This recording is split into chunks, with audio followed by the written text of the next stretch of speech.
ఓం సాయిరామ్. సమర్థ సద్గురు సాయినాథ్ మహారాజుకి జై. సాయి భక్తులందరికీ నమస్కారం అండి. మన బాబా గారి దయ వల్ల మనందరం బాగుండాలి, సంతోషంగా ఉండాలి అని చెప్పి మనస్ఫూర్తిగా కోరుకుంటూ ఈ రోజుటి వీడియో స్టార్ట్ చేస్తున్నాను ఫ్రెండ్స్. ఇక ఈరోజు వీడియోలో మనం చూడబోయేది ఏంటి అంటే, తల్లి నువ్వు ఆ రోజుని అస్సలు మర్చిపోవద్దు తల్లి. జూలై 10వ తేదీ గురు పౌర్ణమి. నువ్వు కోరుకున్న శుభవార్తలు ఒకటి కాదు, రెండు కాదు, ఒకేసారి 3 శుభవార్తలు నువ్వు వినబోతున్నావు. నన్ను నమ్మి ఈ క్షణమే వినిబిడ్డ అని చెప్పి బాబాగారు మనకు ఒక మంచి సందేశాన్ని అయితే తీసుకొచ్చేసారండి. ఆ సందేశం ఏంటి, ఆ సందేశం రూపంలో బాబాగారు మనతో చెప్పబోయేటువంటి ఆ శుభవార్తలు ఏంటి అనేది ఆయన మాటల్లోనే విని తెలుసుకుందామా. తల్లి, నువ్వు ఎన్నో రోజుల నుండి అసలు నాకు శుభవార్తలు వస్తాయా బాబా అని, నా జీవితం అంతా కష్టాలే బాబా, ఆనందం అనేదే రాదా, ఆనందం వచ్చినా కూడా చుట్టం చూపులా వచ్చి వెళ్ళిపోతుందే, అసలేంటి సాయి ఇది నా కష్టాలు, ఓటమిలు నా జీవితంలో శాశ్వతంగా ఉండిపోతున్నాయి, ఇక నా జీవితం ఇంతేనా సాయి, అసలు మారదా, ఎందుకు బాబా ఈ కష్టాలు, అసలు నేను కూడా చెప్పాలంటే ఈ కష్టాలకే అలవాటు పడిపోయాను, ఆనందాల కోసం ఎదురు చూడటమే మానేశాను తండ్రి. ఇప్పుడు మళ్ళీ నాలో కొద్దిగా ఆశలు రేపటానికి శుభవార్తలు వినిబిడ్డా అని చెప్పి శుభవార్తలు వస్తున్నాయి. నువ్వు చెప్పడానికి వచ్చావు కదా, అసలు వద్దు బాబా, శుభవార్తలు వస్తాయని కానీ నా జీవితం మారుతుంది అని కానీ నాకు నమ్మకం లేదు. ఇక మీరు నా జీవితంలో ఎందుకు ఈ విధంగా నా జీవితాన్ని ఆడుకుంటున్నారు అని నువ్వు నన్ను ప్రశ్నిస్తున్నావు కదా బిడ్డ, దీనంగా చూస్తున్నావు కదా. ఇప్పుడు నీ మనసంతా నిరాశతో నిండిపోయింది, నాకు అర్థమవుతుంది తల్లి. ఇక నేను చెప్పే ఆ శుభవార్తలేంటో విను తల్లి. ఇప్పటి వరకు నిన్ను ఎవరైతే చీకొట్టారో, ఎవరైతే నిన్ను అవహేళనపరిచారో, నిన్ను ఎవరైతే అవమానపరిచారో వాళ్లే నీ కాళ్ళ దగ్గరకు రప్పించే విధంగా చేయబోతున్నాను. నిన్ను ఎవరైతే నలుగురు ముందు అవమానపరిచారో, ఎవరైతే నిన్ను అవహేళన చేశారో వాళ్ళని నీ కాళ్ళ ముందుకు రప్పించబోతున్నాను చూడు. ఒక్కసారి నీ గురించి, ఇంతకుముందు నీ ప్రవర్తన గురించి, అలాగే నేటి తరంలో నీలో వచ్చిన మార్పు గురించి వివరంగా చెప్తాను విను. చూడు బిడ్డ, నీతో మాట్లాడాలని అనుకున్న వారిని నువ్వు ఎప్పుడూ కూడా విస్మరించవద్దు. ఎందుకో తెలుసా, నువ్విప్పుడు డబ్బులు సంపాదించే పనిలో చాలా బిజీగా ఉండావు, కాదనడం లేదు తల్లి. కానీ ఏదో ఒక రోజు నువ్వు వజ్రాన్ని పోగొట్టుకుంటున్నావు.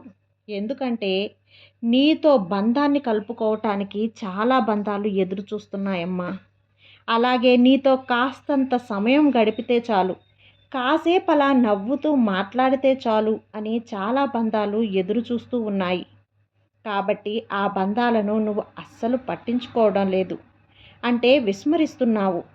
అంటే నీ పనిలో నువ్వు పడిపోయి డబ్బులు సంపాదించే పనిలో చాలా అంటే చాలా బిజీగా ఉంటున్నావు. సమయానికి ఏం చెయ్యాలో అర్థం కాక నీ దృష్టి అంతా కూడా డబ్బు మీదే నిలిపి ఉన్నావు. అది కూడా ఎందుకో తెలుసా, నిన్ను ఎవరైతే అవమానించారో, ఎవరైతే బాధ పెట్టారో వారికి నువ్వు గుణపాఠం చెప్పాలి అనే దిశగా నీ పరుగులు ఎక్కువైపోతున్నాయి. అయితే ఒక్క మాట చెబుతాను, గుర్తుంచుకో. నేను ఒప్పుకుంటాను నీకు నీ మనసుకు ఎంత బాధగా ఉంటుందో. అలాగే నిన్ను నలుగురి ముందు అవమానపరిచిన, తేలికగా మాట్లాడిన, ఏ డబ్బు కోసమైతే నిన్ను చిన్న చూపు చూశారో వారికి సమాధానం చెప్పే దిశలో నువ్వు డబ్బు సంపాదనలో పడ్డావు, ఒప్పుకుంటానమ్మా. కానీ వారి అవమానాలను, వారి చిన్న చూపులను పట్టించుకుంటే నువ్వు ఎప్పటికీ సంతోషంగా ఉండవు. ఎందుకంటే మన మనసుకు తగ్గట్టుగా, మనకు నచ్చినట్లుగా బ్రతకాలి.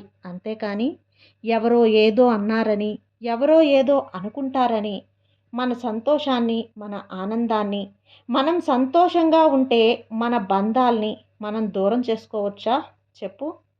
డబ్బు నీకు అవసరమే, ఒప్పుకుంటాను. నీకు ఇప్పటి వరకు దేనికైనా కొరత ఏర్పడిందా? ఏర్పడలేదు కదా.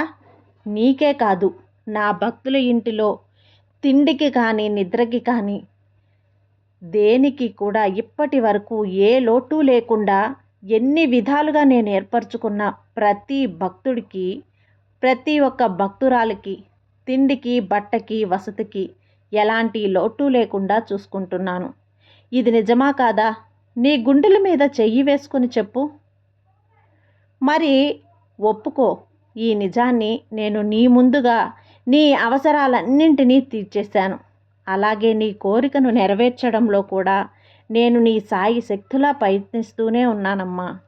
అయినప్పటికీ కూడా నువ్వు మాత్రం అన్నింటికీ ఎటువంటి లోటు లేకుండా నువ్వు ఇంకా ఎక్కువగా ధనాన్ని సంపాదించాలని ఆశతో, ఇంకా నీకు ధనంపై ఉన్న అత్యాశ కాదు, ధనంపై ఉన్న వ్యామోహం, అంతకన్నా కాదు. ఎవరైతే నిన్ను చీకొట్టారో, ఎవరైతే నిన్ను బాధ పెట్టారో వారికి బుద్ధి చెప్పాలనే దిశలో నీ ఆలోచనలో చాలా మార్పులు వచ్చాయి. కాబట్టి నీ ఆలోచనలన్నీ పక్కన పెట్టు. నిన్ను చీకొట్టిన వారే నీ దగ్గరకు వస్తారు. ఎందుకో తెలుసా? నీకు అన్నటువంటి మంచి ప్రవర్తనకు, నీకున్నటువంటి మంచి జ్ఞానానికి అది 100 రెట్లు వారికి ఏదో ఒక విధంగా తెలిసొచ్చి నీ కాళ్ళ దగ్గరకు తప్పకుండా వస్తారు. అంతవరకు నువ్వు వేచి చూడు. డబ్బుంటేనే ఈ సమాజంలో బ్రతకగలం అన్న మాట అవాస్తవం. అలాగే డబ్బుతో కొనలేనివి ఎన్నో ఉన్నాయమ్మా. కాబట్టి నీ సుగుణాల కంటే కూడా డబ్బు అంత ముఖ్యం కాదు. డబ్బు ఈరోజు ఉంటుంది, రేపు పోతుంది. కానీ నీ గౌరవం, నీకున్నటువంటి మంచి ప్రవర్తన, నీ గుణం డబ్బుతో లేవు, డబ్బుతో కొనలేం కూడా. కాబట్టి ఒక్క విషయం గుర్తుంచుకో, నీకోసం మంచి గుణాలు ఎదురు చూస్తున్నాయి, నీకోసం మంచి మనుషులు ఎదురు చూస్తున్నారు, నీకోసం మంచి బంధాలు ఎదురు చూస్తున్నాయి. కాబట్టి నీకంటూ నీ కోసం ఉన్నటువంటి నీ మనుషుల కోసం, నీ బంధాల కోసం, నీ ప్రేమల కోసం నువ్వు కొంచెం వెనక్కి తిరిగి చూడు. నీ డబ్బు సంపాదనలో నువ్వున్న ఈ బిజీలో కొంచెం వెనుదిరిగి చూడు తల్లి.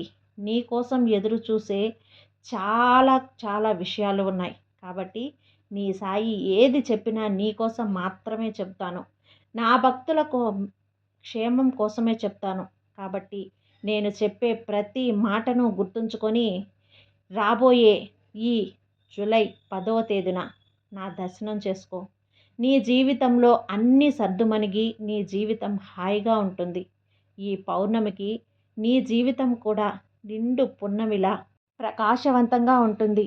కాబట్టి నీ బాబా మీద నమ్మకంతో ప్రయత్నించి చూడు, తప్పకుండా మంచే జరుగుతుంది. నీ సాయి నీకు తోడు ఉండగా నీకు భయం ఎందుకు చెప్పు. సర్వేజన సుఖినో భవంతు. జై సాయిరాం.